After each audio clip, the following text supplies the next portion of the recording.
These came in here a little bit differently than my normal slides, so I'll have to work with it. All right, so there's the second slide.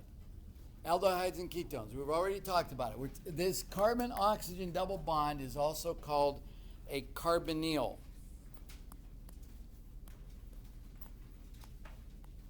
Carbonyl. So if the carbonyl is on the end of the molecule, you have an aldehyde.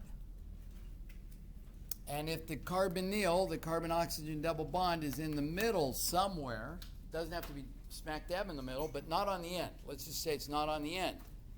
Then it's a ketone. And notice how this condensed formula is. It's a CHO.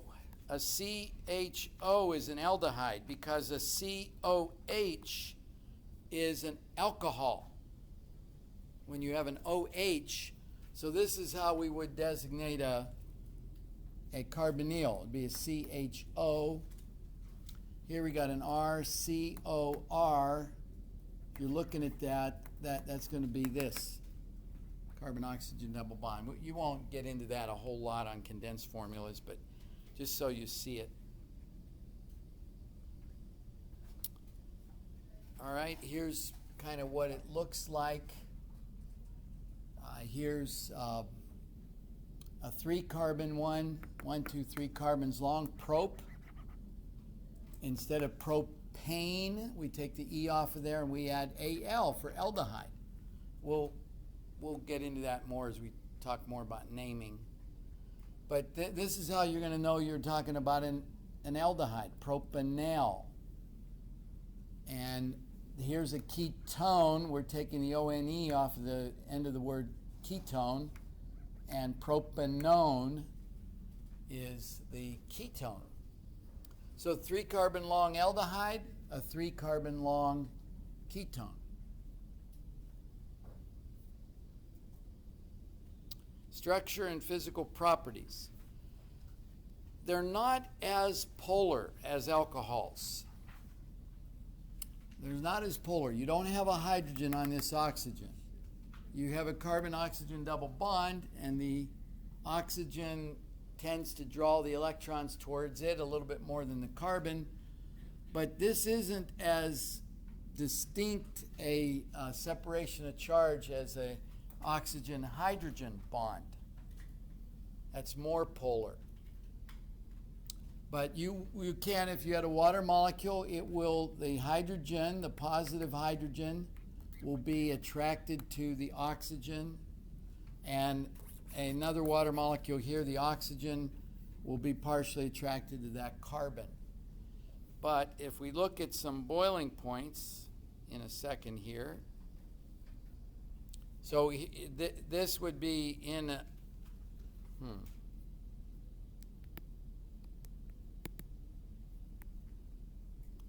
Just want to write again.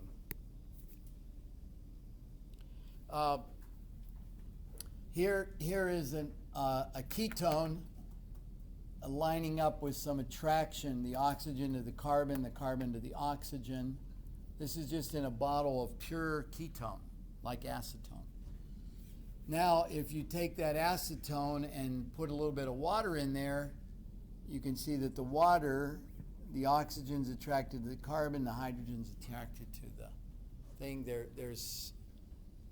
So the ketones are a little bit soluble in water. There's some water that's soluble in ketones, but not as much as if it were an alcohol.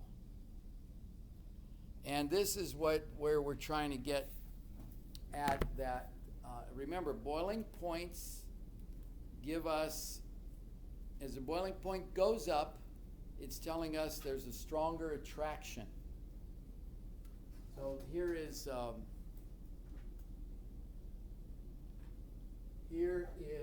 alkane around 0 degrees centigrade. And again, we're comparing approximately the same molecular weight molecules, same size molecules.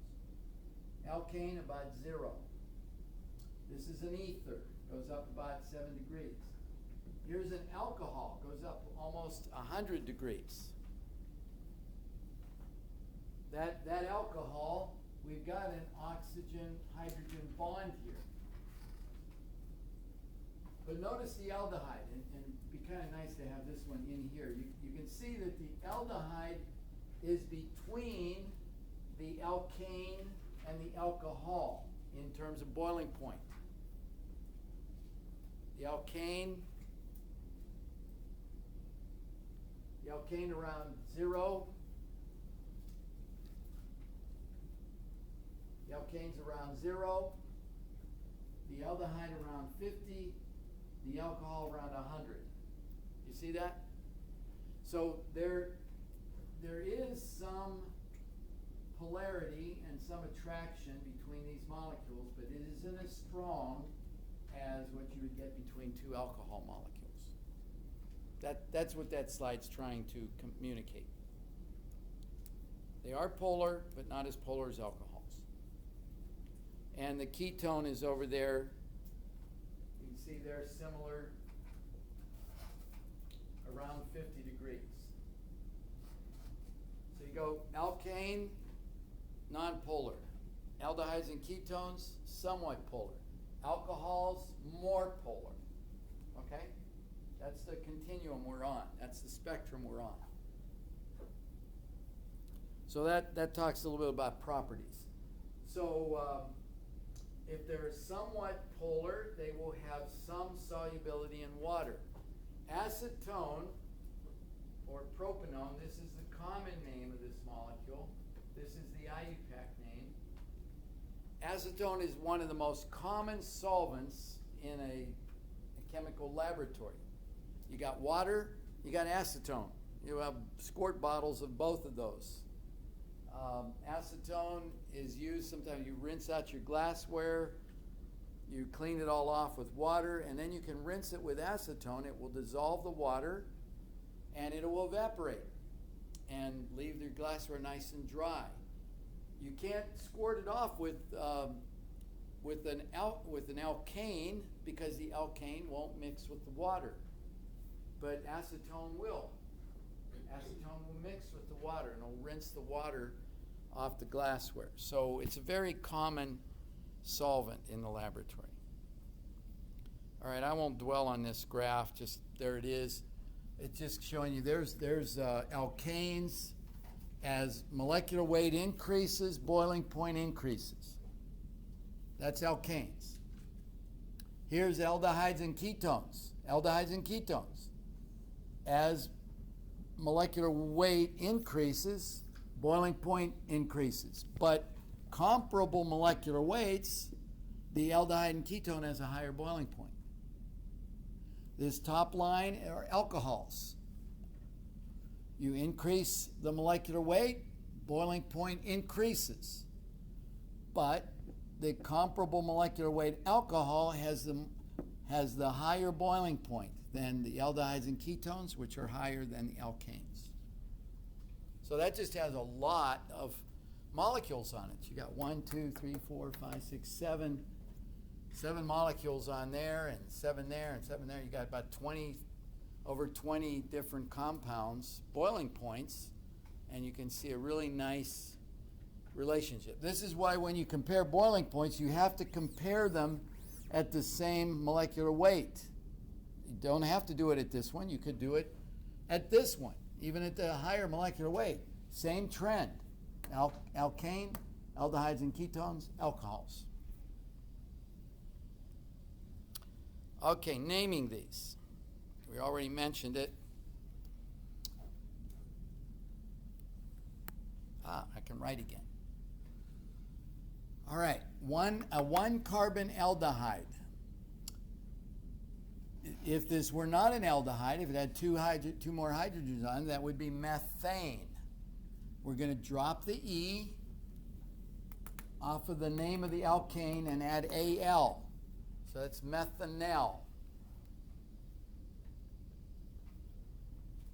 2-carbon aldehyde, ethane, drop the E, ethanal. So we're picking up this first 2 letters of the word aldehyde, and that's the suffix that tells you you're talking about an aldehyde, an Al ending.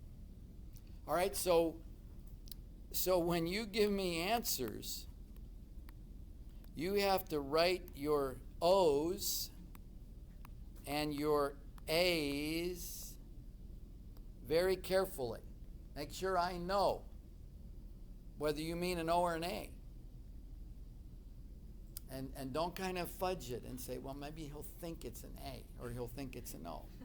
I'll think you don't know. I think you just don't know. You didn't know whether it's an O or an A. That's why you didn't make it very distinctly. So be confident and spell correctly. Because methanol is methanol. It's an alcohol. Methanal is methanal, and it's an aldehyde. I'll show you a slide here in a minute which will summarize the molecules that you need to know common and IUPAC names for. So it'll show you what you need 3x5 cards for. So, and these all three will be on it, but you don't need to worry about it right now. So you can make formaldehyde from methanol? No, formaldehyde is methanol. Oh, okay. Because wasn't there a question in the test? Ah, there was, wasn't there? That's what And you didn't know the name of that yet. No. Right. Okay. Oh, man. What, do I have to give you all 100? Yes. I'd like that. At least 20 points. Come on, at least. Well, okay, you didn't know what formaldehyde was yet, did you? And the question said, okay, what would you, okay, what was the answer to that question? I wish I had some room over here. Well, I guess Okay, here, what was the answer to that question? It said, how would you make formaldehyde? Okay, so formaldehyde is this. So to make it,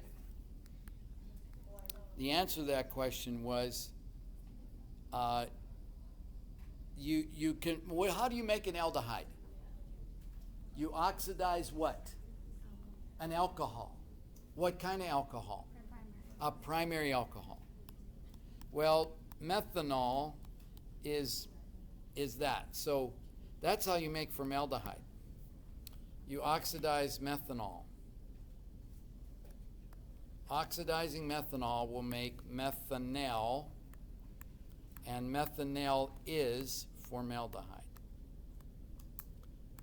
Okay, I will check on that question too. All right? I need to make some notes to myself. There's probably about 8 questions that I have to look at. I mean, I did say I did not hold you responsible for naming aldehydes yet. Okay? So now that begins as of today. Yeah, these two are the same thing. These are just the same thing. This is the common name. This is the IUPAC name.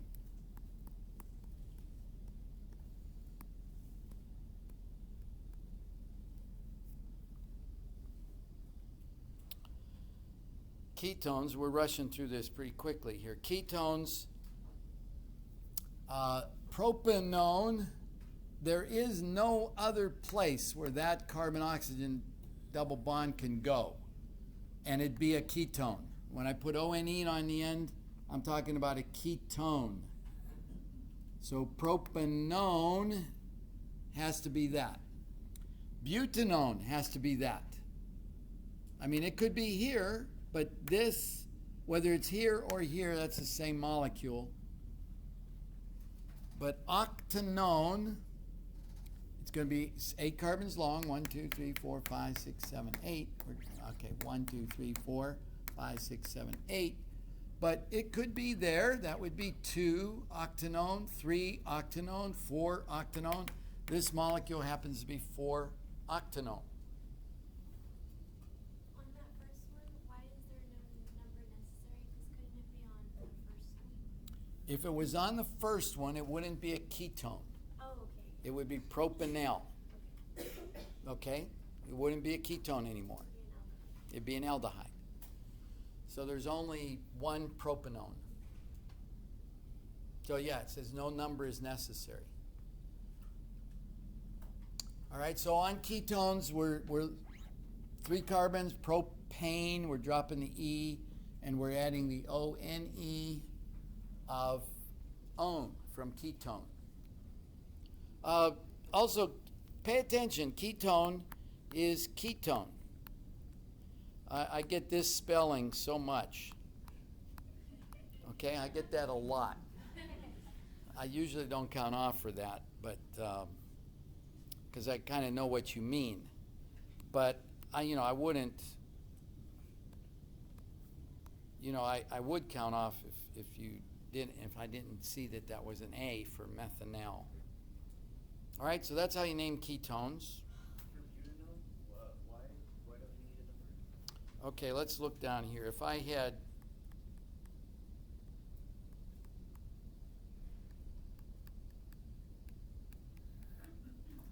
okay, you'd say, well, you could have it there, you could have it here, right?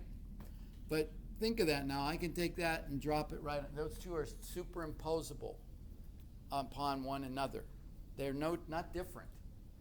I mean, you'd say, well, I'm going to call that 2-butanone. Well, you would call that 2-butanone, right? You would start counting here, 1, 2. So you don't need it. It's unnecessary. And that's not a huge mistake, but an organic chemist, when he sees you using a number that's unnecessary, wonders why you're doing that. Okay? So they generally don't like to see numbers when they're not necessary. Okay, let's name this aldehyde. All right? Okay, this is always going to be carbon number 1. When we're talking about aldehydes, wherever the carbonyl is carbon number 1. Don't ever feel like you're going to start over on this end. You're going to start here. This is the beginning of this molecule. 1, 2, 3, 4, 5. So 5, so what's the parent name? Pentanal. Pentanal. And it's got a 4-methyl.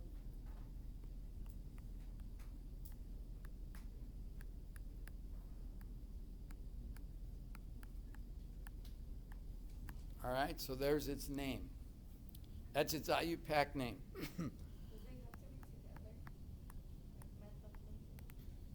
Pardon me? There can be a space between them. You don't need a dash because that's not a number. That's a letter. We use the dashes to distinguish numbers in the name, to separate them from letters. For 4-methylpentanal, and whether there was a space or not, you'll see it both ways. You'll see it with no space, with a space. Naming ketones. All right, yeah, well, these are pretty good examples because you'd say, well, I got a carbonyl here on the second carbon. I've got a chlorine here on the second carbon end from the end. But we're going to start counting from the end that gets us to this carbonyl first. And just keep in mind that this is going to get tied into the parent name. So whenever that happens, you should be favoring it in the numbering of the carbons. So we've got 1, 2, 3, 4, 5. So that's pent. And how do we end it? Own. Pentanone. It is 2-pentanone. So right in front of the parent name, I'm saying, where is this? I see an ONE. That tells me I've got a carbon-oxygen double bond. Where is it? It's on the second carbon. 2-pentanone. 4-chloro-2-pentanone. Okay? So you can see that the naming that you got down pat in chapter 10, it helps you a lot. As you go into a new class of organic compounds, yeah, you got to figure out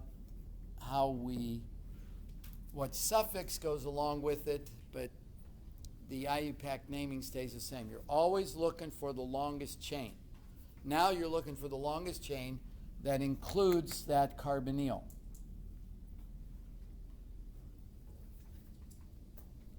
All right, here's the slide. Basically, yeah, I think basically you should have a 3x5 card for all of these. And just keep in mind, down here are your ketones, and up above that line are your aldehydes. So you got what? 2, 5, 8. 8 3x5 cards in chapter 13.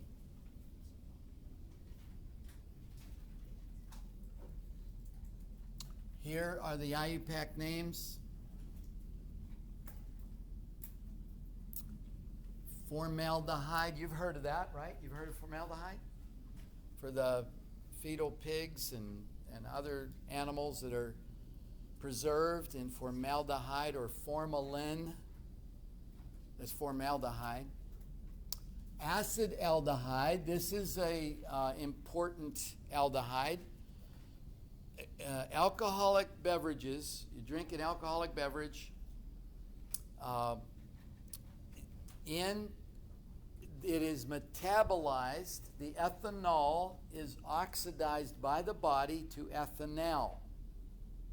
This is the molecule that's responsible for hangovers, ethanol. So if you want a hangover and you don't want to drink the alcohol, just drink ethanol. The hangover comes 6 to 8 hours after the heavy drinking. Why? Because it takes that long for the liver to metabolize it. It's metabolizing it to ethanol, and it gives you a headache. We do an experiment on aldehydes, and I tell the students, keep these aldehydes in the hood, or we're going to get a headache. Because one of them, what we work with, is acid aldehyde. And if the lab fills up with those fumes, after a little while you go, oh, I think I'm getting a headache. All right, propionaldehyde. Butanal, butyraldehyde. Butyr, B-U-T-Y-R, aldehyde. You can see you got aldehyde in the names of all these. Benzaldehyde, that's not a hard one. The IUPAC and common name are the same. Acetone is almost always called acetone. This is its IUPAC name, but its common name is so common, it's almost never called propanone. Butanone. You got a methyl group here, you got an ethyl group here. So methyl ethyl ketone. Methyl ethyl ketone is a common name of butanone, or MEK. MEK. Again, you can go into some organic labs and there'll be a squirt bottle there with MEK on it. It's another common solvent in organic laboratories. So know this, and this. Know all three of those designations. In other words, I could ask the question, MEK is abbreviation for what? Methyl ethyl ketone. And there's cyclohexanone. This is not aromatic. This is just a cyclohexane, but instead of 2 hydrogens here, you have a carbon-oxygen double bond. Cyclohexanone. All right, so that's a...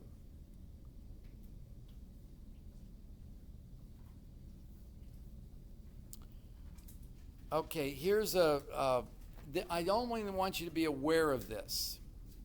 I'm not going to... I'll watch a question will get squeaked into the exam, and it'll ask you to name one of these using the common naming system.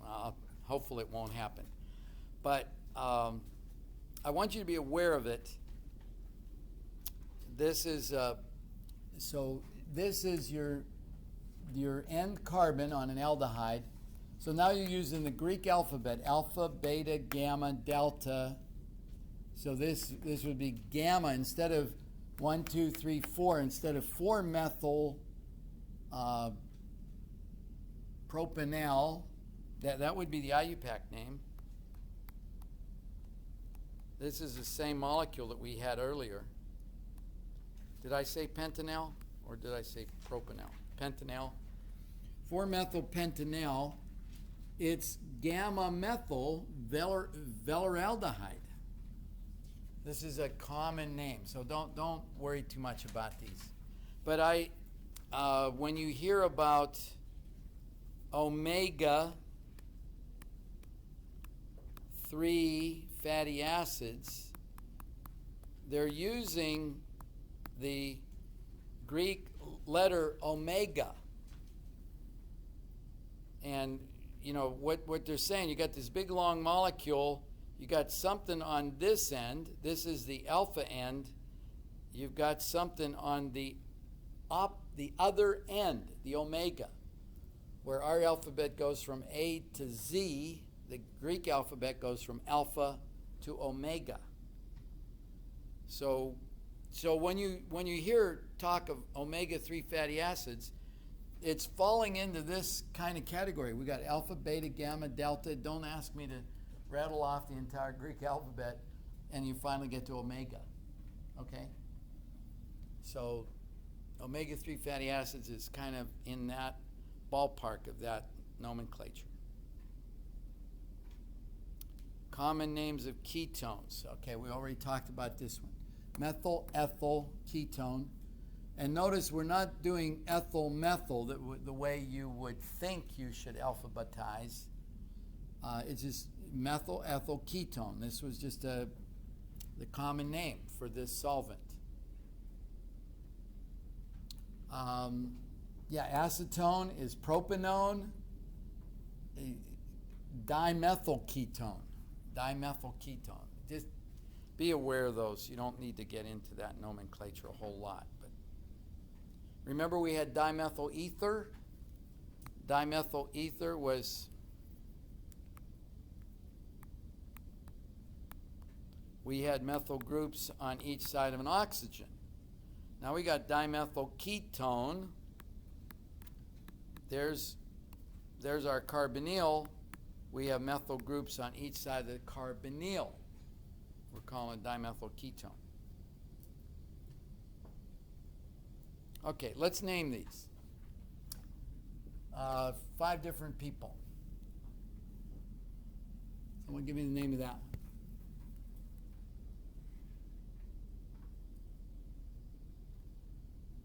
Top one. Propanol. It's an aldehyde. The one below it.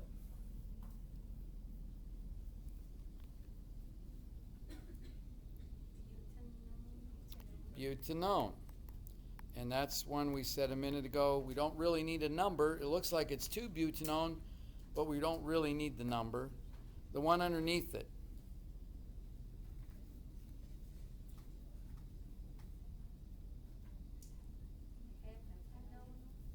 Okay, heptanone.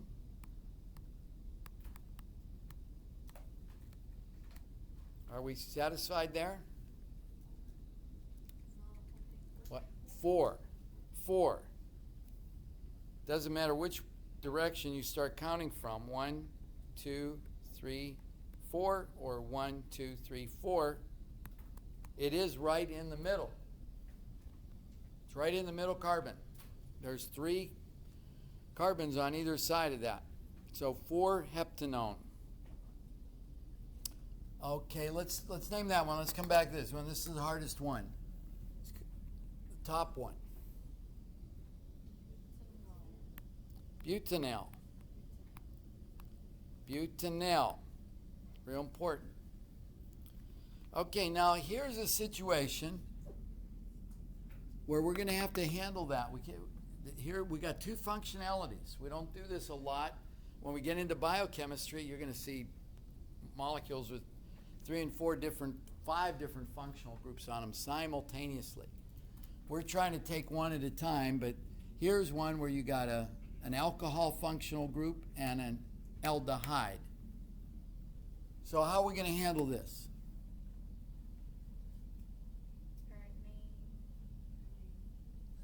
parent name?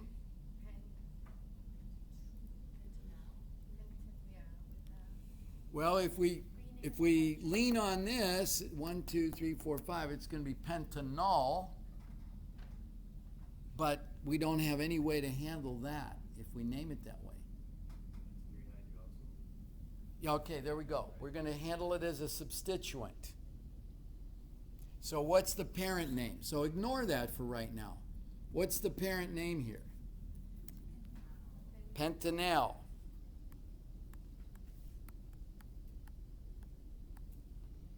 And that means that this is carbon number 1, 2, 3. So what I have said before is think of your name as 3 parts: parent,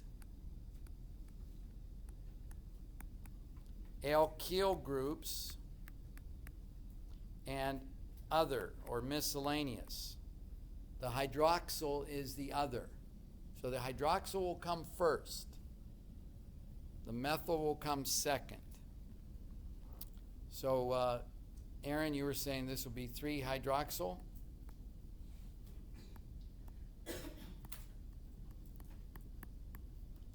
Two methyl pentanal. That cover it? We didn't leave anything out.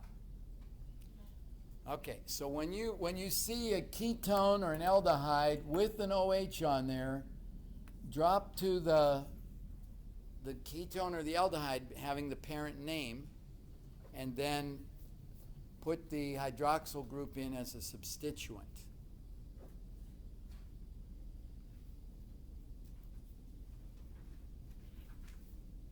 All right, so some important aldehydes and ketones: methanol or formaldehyde.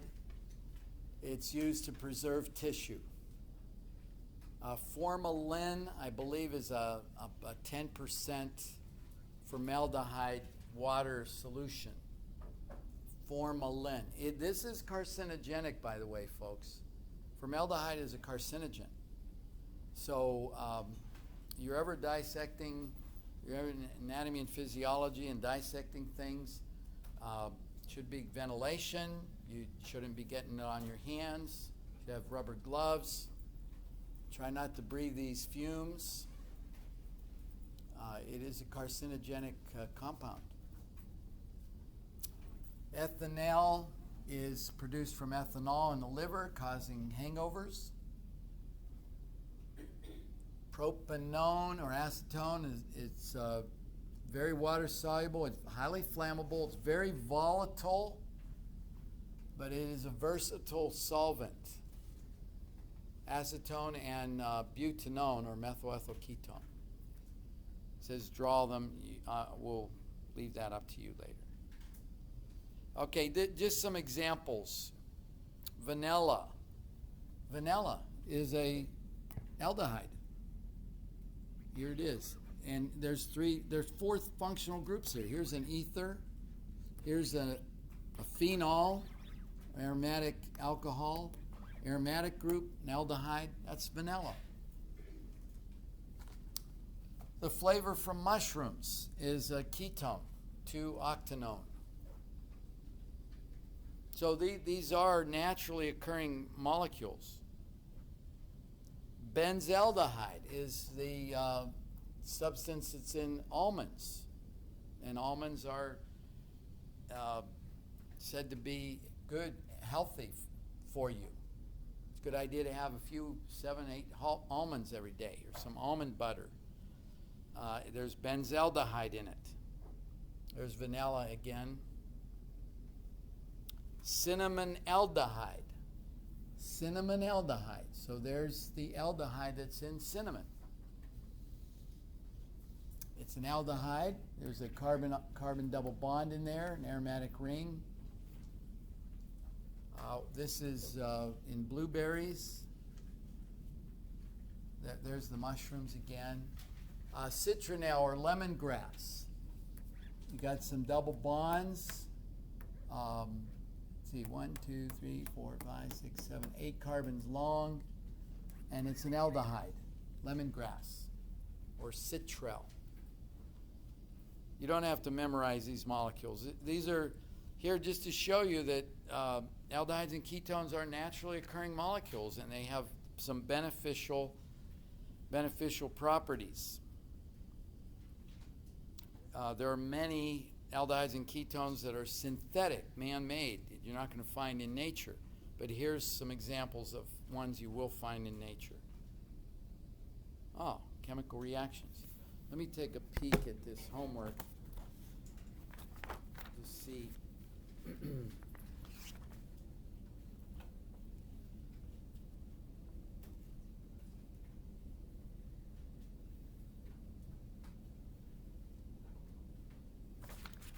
Okay. This is, yeah, I mean, we go over a couple reactions and you'll be able to almost finish this.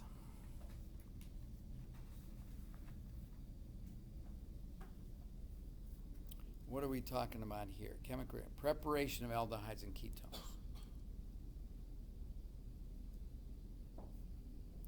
Yeah, these are. You would recognize this more quickly if I just put it in like this. All right, what are we doing? We're oxidizing a primary alcohol to produce an aldehyde. All right, it has to be a primary alcohol to give you an aldehyde. The OH has to be on the end, and you get a carbonyl on the end. You're going to lose 2 hydrogens, and that's oxidation. You have to be careful. This is a probably at lower temperatures with a milder oxidizing agent, so that this doesn't go all the way to the carboxylic acid. If what you want to make is an aldehyde, you have to make it carefully. If you want to make a ketone, now notice this OH is not on the end, it's on the second carbon here. So here's the beginning of your chain, 2, 3, 4, 5, 6. Strong oxidizing agent. And you produce the ketone. That carbon-oxygen double bond is on the second carbon, 1, 2. So for that one, can it be in secondary? Yeah, it's a secondary alcohol. Can't be a tertiary. It won't oxidize.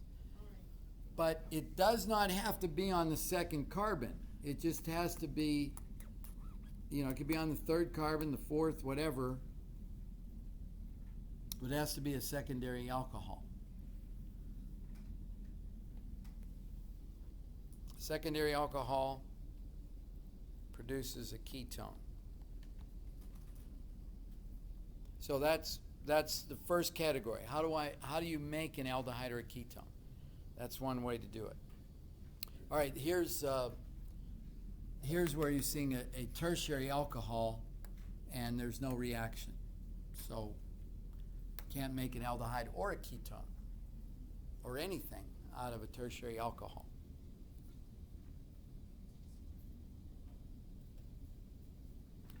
Okay, now if we start talking about chemical reactions of aldehydes and ketones, keep in mind that an aldehyde can be oxidized a little bit further to a carboxylic acid.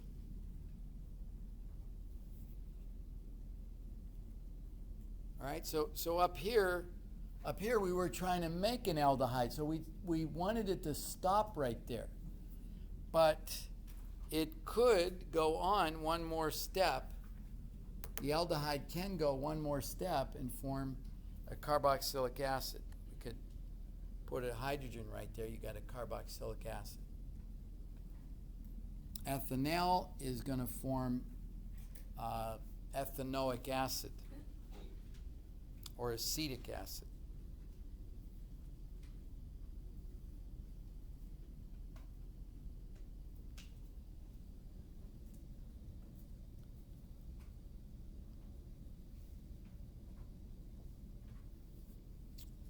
Okay, the Tollens test is a particular test. If you know you have a if you know you have a compound with a carbon-oxygen double bond, but you don't know whether it's an aldehyde or a ketone, this is where you would bring in this test, the Tollens test, because Tollens reagent, this reagent right here, Tollens reagent, will react with an aldehyde.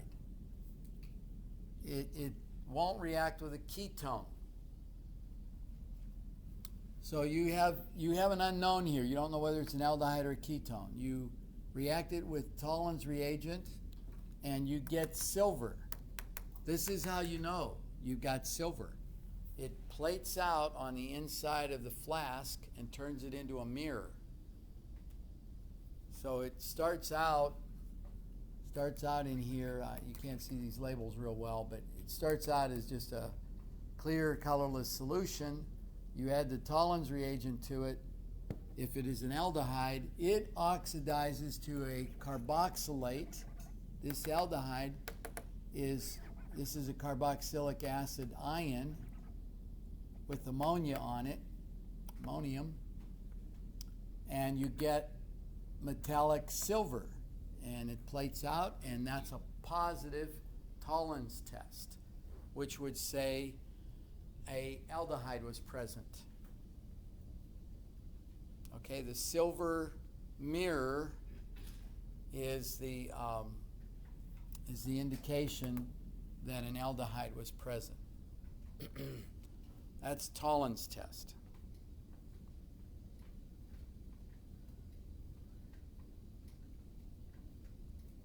Okay, this is a good one. This one's better yet. Benedict's test. This is the basis for a lot of urine analysis. If you have urine samples and you're trying to determine whether the patient is eliminating sugar in their urine, they've got diabetes or pre-diabetic, or there's something going on here that they're actually passing sugar in their urine, you can do a Benedict's test.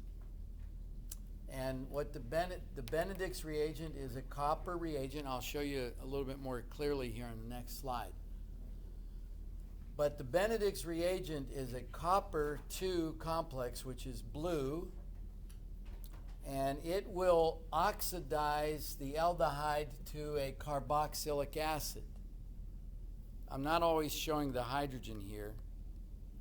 A carboxylic acid or a carboxylate anion, but it's oxidizing it. More oxygen. So your aldehyde is going to this. Your copper is going from the +2 to the +1. This is a copper +1 ion. This is a copper +2 ion. So it is reducing down to a lower level copper, which is red. And how does that help you? Well, in a doctor's office even, you can have a little stick, you could have a little reagent, and you could actually, from the color change, say, there's sugar present here. Here's how it works. Here's your Benedict's reagent. It's blue. It's copper nitrate or copper sulfate. But this is your +2 copper. And here is the left panel. You have, this is 0.5% sugar, and this one is 2% sugar. So I'm taking half of this, pouring it in here, taking the other half of this and pouring it in here. This one has more sugar. This is your copper +1, and there's no copper +2. So it's all turned red. Here, you only had 0.5% sugar, so you have a mixture of the red and some of the blue, and you're getting a green color here. You haven't reduced all of the copper to the +1. So so you even by various color ranges, you could tell a little bit about how much sugar. I mean, it came out bright red. There's a lot of sugar in this sample. If it came out blue, you might have lost a little bit of the copper, but not very much of it. Okay, so that's the Benedict's reagent. This isn't a powerful, simple little test for the aldehyde that is on glucose. This is glucose, and we'll see this in chapter 16. But it is an aldehyde functional saccharide. It's an aldehyde.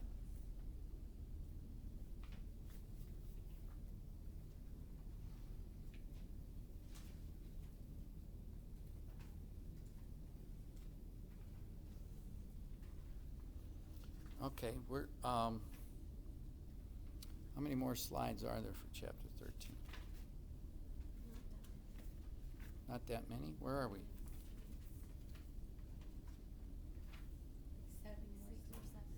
7 more slides. We're barreling along, but we kind of need to be barreling along. You know, we need to kind of catch up. So, I mean, Wednesday, we'll definitely want to polish off chapter 13 and maybe even, it won't take long to do that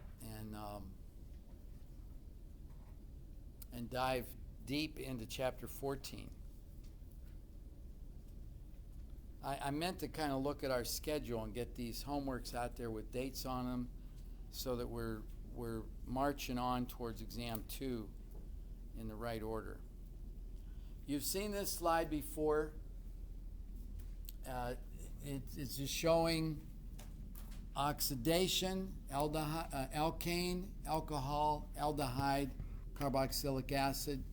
This is, as you progress to the right here, more and more oxidized form of the compound. As you come back, it's the more and more reduced form of the compound. So if you go from a carboxylic acid to an aldehyde to an alcohol, to here, that's reduction. Well, to go from this aldehyde to this alcohol, all you need to do here is react it with hydrogen. That's hydrogenation. If you hydrogenate an aldehyde to form an alcohol, you are reducing it. If you hydrogenate a ketone to form a secondary alcohol, you are reducing it. So hydrogenation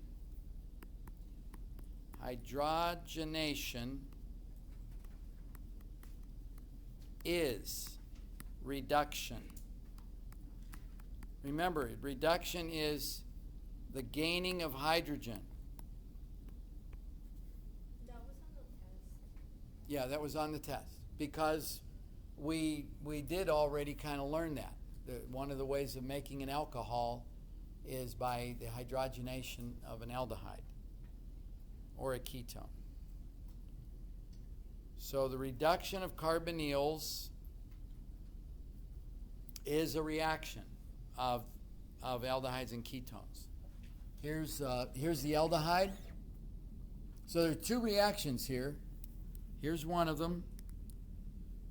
Here's one of them. So here's an aldehyde. Hydrogenating it forms a primary alcohol. Here is a ketone. Hydrogenating it forms a secondary alcohol. The bottom one was aldehyde, right? Yeah, the bottom one is an aldehyde. The top one is a ketone. So a ketone forms a secondary alcohol, an aldehyde forms a primary alcohol. And remember, this is what's happening.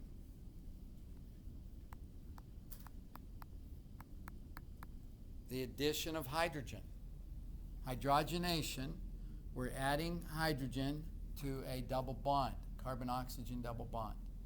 And we get the alcohol functional group, and we add a hydrogen to that other carbon, and we no longer have an aldehyde.